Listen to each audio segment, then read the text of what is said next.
Okay, everyone, we're going to examine the issue of whether the lineage of Jesus can be traced through his mother's line. And the argument we're going to see, I'm going to play a clip from Tobias Singer, is going to say Numbers 1, verse 18 contradicts that view. So let's look again at what Nehemiah Gordon found in two manuscripts of the Shem Tov. It dates from the 1200s to 1300s. So it's not the Hebrew Matthew exactly from the beginning, but has some hints or traces that sometimes go all the way back.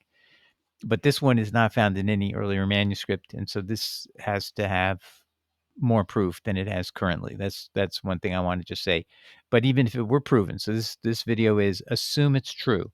Would it matter? And the answer is not likely or not true. It's not. I think Tobias Singer is correct. So we will listen to what he has to say, and then we're going to test him by looking at various passages that. And are there any explanations of this that avoid this or What he does by claiming that Jesus was born to a virgin disqualifies him completely from being the Messiah. Because in order to be the Messiah, you have to come from the house of David. Your genealogy is identified by your father's house, Numbers chapter 1, really all over the place. That's why in the genealogy, it's men that matter, even in the genealogy found in both Matthew 1 and Luke 3. Your tribe identity is passed on in a patrilineal column. Mothers don't matter in this regard. So by claiming that Jesus lacked a human Jewish father, it raises staggering problems. Number one, he can't trace his genealogy back to King David. Can't, because the genealogy that we are served up in Matthew chapter 1, essentially the first 16 verses of the book of Matthew, is the genealogy of Joseph, not the genealogy of Jesus. Because Jesus was born to a virgin, then Joseph wasn't his father and could not convey the Davidic house. So whatever you want to think of the genealogy we find in Matthew chapter 1, and it's very problematic for other reasons that are beyond the scope of your question. It's really problematic. It's been played with in ways that are very striking. But what is germane is that we are told by Matthew that this is the genealogy of Joseph, and Joseph was not the father of Jesus. Joseph's genealogy then is not relevant. That is a huge deal. That's massive. And that's what happens. You get into trouble when you claim more and more, when you inculcate ideas, pagan ideas, the idea that the mother of God or the mother of the Savior could not have conceived through a natural means, which is widely known in the Greco-Roman world and beyond. It's everywhere. But the moment you do that, you just utterly sabotage any claim to messiahship. And then why? Okay, so I actually think he's almost virtually trying to help us by telling us whoever did this did it to sabotage Christianity. I mean, he used that word. It's unless Matthew is a moron and an idiot, he knows whoever did this knows you just destroyed the messiahship of Jesus and you can't get to where you want to go. Now let's double check. Let's see, is there any question about what he's interpreting Numbers 118? So if you look here on the bottom left, I pulled up from Bible Hub the verse Numbers 118, excuse me, and so while the NIV tries to change it by their clans and families, it's very clear that it says by their fathers, and so this is wrong. And Tobias Singer is correct. So NIV is trying to retreat, but he's telling the truth. And also, let's see here. Yeah, so I looked at the ESV. It also has it correct, though. Fathers' houses, who it's talking about those who registered themselves by clans by fathers' houses according to the number of names from 20 years old and upward, head by head. So that's what he cites as proof, and he is correct. And then I looked at the JPS 1917. That's the Jewish Publication Society, for Numbers 1, verse 18. It's the same thing. And they declared their pedigrees after their families by their fathers' houses, according to the number of the names, etc., etc. So that's true. And we can find this is also in Ezra. And these were they which went up from Tamela, Talarsa, Cherub, Adon, and Immer, but they could not show their father's house and their seed, whether they were of Israel. So you can see there, they're looking to their father's house for the seed of their father, and they couldn't prove they were Israelites in that particular case. And that matches again Numbers 118 and Tovia Singer's argument.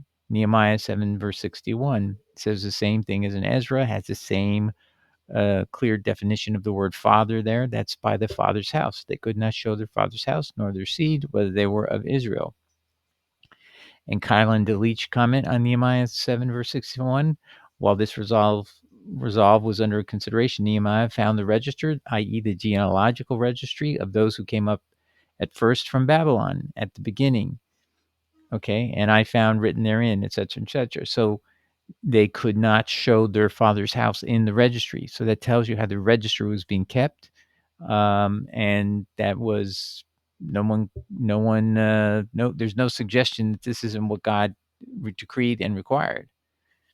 Okay, so the bottom line is there is no basis to believe that you can trace Jesus' lineage through anyone but Joseph. And where in the world would anyone keep this lineage? And how would you verify it? Because nobody traces it this way in Israel. The registries are kept the other way through the father. So I think we have to go back to the question: well, why does the Shem Tov have it? So as I've said before, this is the era when I want to show you again the disputations and the consequences of what happened to Jews who were thrown into these legal requirements that they had to defend their faith, and if they couldn't defend their faith and disprove Christianity, they would be banished or condemned or whatever, and in some cases killed. So let me show you these disputations real quick, and I'll think that'll make my point. Is anybody who is still claiming that Jesus, or anyone claiming that Jesus's mother is in the line of Joseph, would only be simply trying to save their lives by agreeing with the virgin birth, because to say any kind of heresy before these disputation councils meant death or exile. So I want to show you that. So I'm going to take a break here. Okay, so here we're looking actually at a Jewish Wikipedia. It's called jewishwikipedia.info. And this is showing you in 1375, Shem Tov is defending himself in a public disputation. So this is why he's creating and collecting these Bibles, the very thing that, not Tovia Singer, that Nehemiah Gordon is looking at. And he is saying this proves that he found a couple of manuscripts that had the statement that the child of Joseph was Miriam. So he's trying to say, or at least justify, what his friend Mr. Rood was saying, is that there is some argument that Mary was in the Davidic heir through whom Jesus could be traced. And what I'm saying is, those two little manuscripts look more like they're little handwritten notes, like Post-it notes. One was only just simply verses 1 to 16. So if you're in the meeting, you just look down and say, okay, this is what we were supposed to say when we get to this issue, because what's going to happen to you if you disagree? You're going to be executed and killed for heresy, because heresy is a what? Capital crime in those days. Even though you're Jewish and you're not subject to their laws, you're being mandated to go to these disputations. So this was this brilliant idea by a few apostate Jews to curry favor with their new rulers. They would say, hey, let's make the Jews have to prove their case of why they don't believe in Christianity. And the major reason they could disprove it and they don't want to believe actually would be the virgin birth. But if they argue that, they'd be heretics and they'd be killed. So that was off the table. So they had to find a way to memorize what the right answer is to save your life. And that would be, hey, say Mary was the son of Joseph, and then you're off the hook. You won't be killed. But I think it's useful for us to see what happened to people who did a good job even, and they were exiled for life. I mean, this is serious business for these people. And I want to. Okay, a perfect example of what we're talking about is the disputation of Barcelona involving Nachmanides. 1263. Now, this would be how many years before 1375? So this is 102 years before Shem Tov, okay? So he knows how to save his life after he sees what happens to Nachmanides, and he nearly gets killed. And he was charged with the capital crime of heresy, basically, what happens to him. This was a disputation he was compelled to participate in 1263 before King James I of Aragon. So this is basically present-day Spain, which is also in the same region that Shem Tov would later, 100 years later, have to defend Judaism from allegedly being a complete blasphemy or whatever. So anyway, Moses ben Nachmanides was challenged to a verbal duel by an apostate named Fra Paolo Cristiani on the subject of the arrival of the Messiah. Nachman introduced a little wit into this disputation with such grace that the king, though judging him later a loser for his own safety, gave him a handsome gift of money and the compliment that never before had he heard such an unjust cause so nobly defended. Though their holy texts were often burned by royal decree, and many Jews were forced to convert to Christianity during the rule of King James of Aragon, a Christian-ruled province of Spain, the Spanish monarchy started to take an interest in Jewish philosophy and religion, if only so they could better understand Jews and convince them to convert.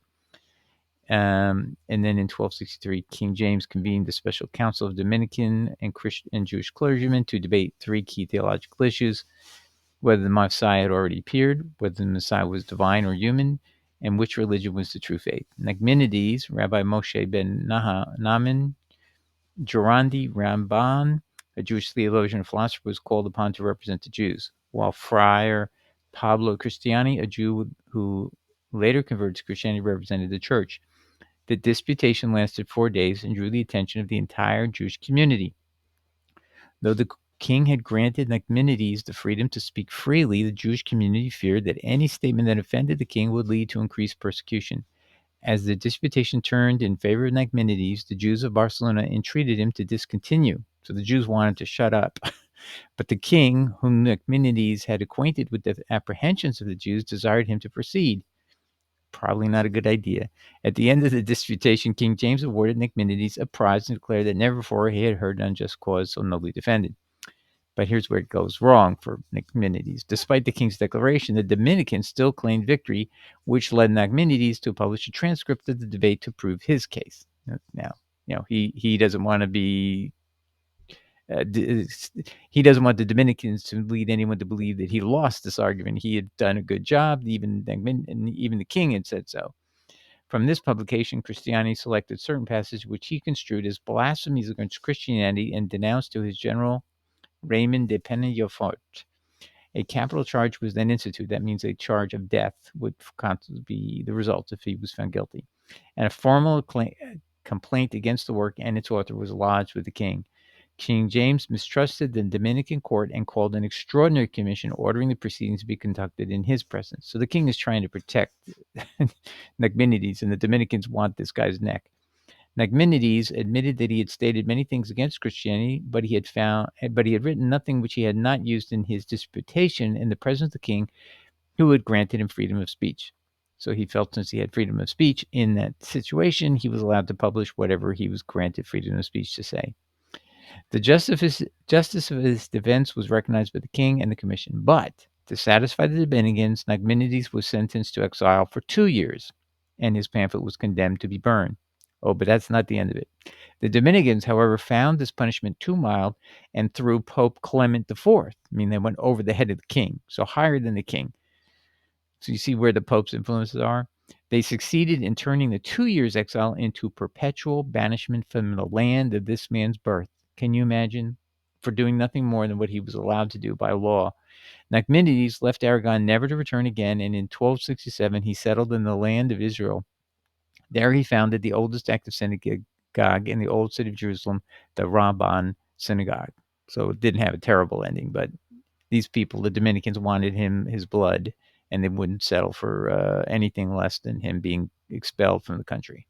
And going over even the king's head was within the realm. So do you realize none of this that's going on with the Shem Tov later, 100 years later, is any different? It's just simply different names, but it's still the same persecution and death threats, and there's no fair debate here, but they're being forced to defend themselves and not given freedom to actually speak without being subject to exile and death. So it's just simply kangaroo courts is really what it is. They can't win no matter.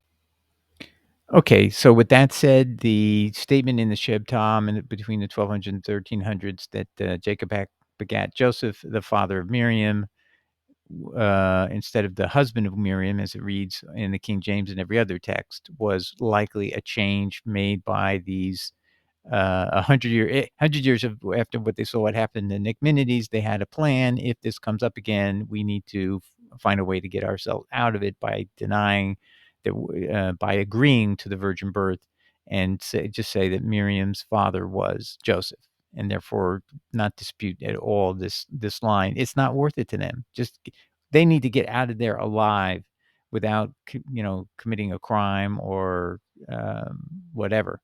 But these courts are not real courts. These are not courts of justice and fairness. There's nothing just or fair about them at all.